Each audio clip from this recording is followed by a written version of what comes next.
When my dad was shipped overseas during World War I, my mother returned to her mother's home to await my birth, as well as my father's return.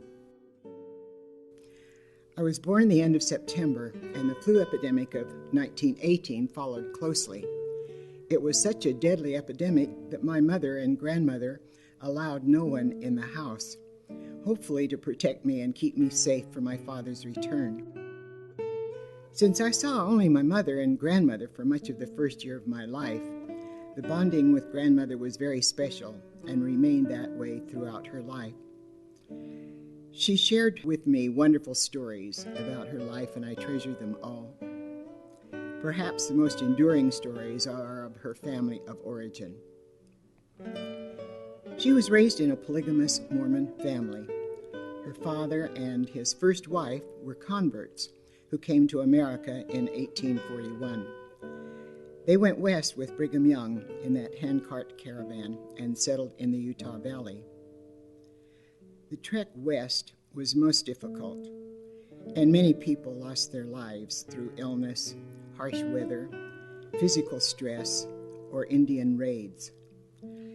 Many women arrived alone, having lost husbands or families en route, and they were taken into established homes for their survival, and often was married by the man of the household.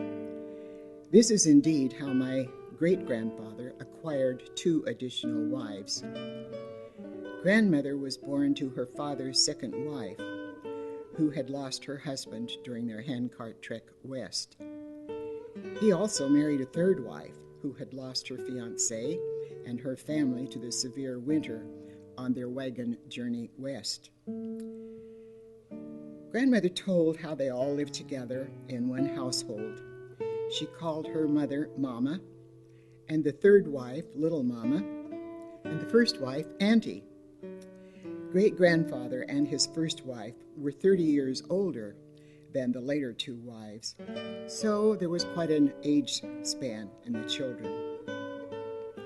His first wife had 5 children, and the second and third wives each had 9, so there was a grand total of 23 children in the family.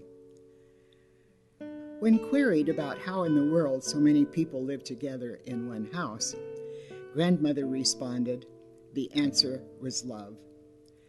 Mama, Little Mama, and Auntie looked after each other when one was ill or having a baby, and another's children as well. They each shared in home responsibilities as well as church duties. Grandmother said all the children had assigned chores and responsibilities as well.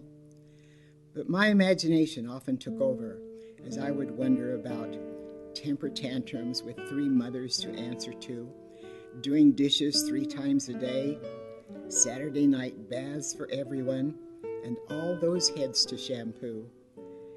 But just think of all the birthdays to celebrate, and playmates to play with, and friends to share secrets with, and helpers for homework, and all the hugs and kisses.